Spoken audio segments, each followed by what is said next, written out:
इस तस्वीर में दिख रहा लड़का अब पूरी दुनिया में वायरल हो चुका है और इसके वायरल होने का कारण बना है इसकी सच्चाई। ये हिंदुस्तानी लड़का है और जर्मनी में रह रहा था और एक ट्रेन में सफर कर रहा था, जिस दौरान एक फोटो जर्नलिस्ट ने इसकी तस्वीर कैप्चर की।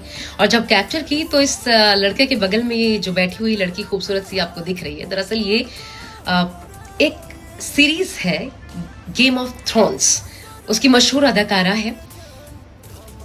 इनका नाम है मैसी विलियम्स। मैसी विलियम्स के साथ ये लड़का वहां पे बैठा हुआ था, इसे कोई फर्क नहीं पड़ा। लेकिन तो ये तस्वीर तो कैप्चर हो गई, लेकिन इसके बाद इस मैगजीन ने इस लड़के को ढूंढना शुरू किया। और जब ये लड़का मिला तो जर्नलिस्ट ने पूछा इससे कि आपको पता है कि आप जिस लड़की के बगल में बैठे हुए थे वो एक मशहूर अदाकारा है जिसके लाखों दीवाने हैं और एक सेल्फी लेने के लिए जो तरसते हैं इनके साथ, लेकिन आप उनके बगल में बैठे हुए थे इतनी देर तक और आपको कोई फर्क नहीं पड़ा, आपने कुछ रिएक्ट नहीं किया, क्यों? तो वो लड़का बड़े अदब के साथ और बड़ी सच्चाई के साथ कहता है कि जब आपके पास किसी देश में रहने का परमिट तक नहीं है, आप अवैध तरीके से रह रहे हो, जब आप रोजाना इसी तरीके से अवैध तरीके से ट्रेन में सफर कर रहे हो, आपकी जेब में 1 यूरो भी ना हो, तो इससे क्या फर्क पड़ता है कि आपके बगल में कौन बैठा हुआ है। ये बात इतनी दिल को छू गई उस मैगजीन के एडिटर को कि फिर उन्होंने इस लड़के को 800 यूरो की जॉब ऑफर कर दी बतौर पोस्टमैन। और जो लड़का एक दिन पहले तक अवैध तरीके से रह रहा था देश में, वो वैध तरीके से रहने के लायक बन गया जर्मनी में, उसको जॉब मिल गई, वर्क परमिट मिल गया।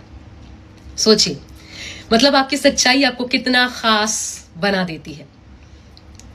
और इस लड़के ने न सिर्फ ये वायरल हुआ है बल्कि हिंदुस्तान का भी अपने साथ साथ मान बढ़ा दिया है। ये हिंदुस्तान में बिहार का रहने वाला लड़का है और इसकी स्थिति देखकर, इसका चेहरा हाव भाव देखकर आप अंदाजा लगा सकते हैं किस स्थिति में रह रहा होगा, इस पर क्या बीत रही होगी। लेकिन इसकी सच्चाई ने इसे कहां से कहां पहुंचा दिया, पूरी दुनिया में वायरल कर दिया। शायद इसलिए हमारे बड़े बुजुर्ग कह गए हैं कि सच्चाई से आपका भला हो ना हो, आपका खराब कभी नहीं हो सकता, इसलिए सच्चाई का दामन कभी मत छोड़ो। ये खबर ये अपने बच्चों को जरूर बताइएगा। बहुत छोटी सी स्टोरी में बहुत बड़ी सीख है और इसे ही शायद कहते हैं डेस्टिनी, नियति। किसको किस जरिए क्या हासिल होना है, ये सब कुछ पहले से तय होता है।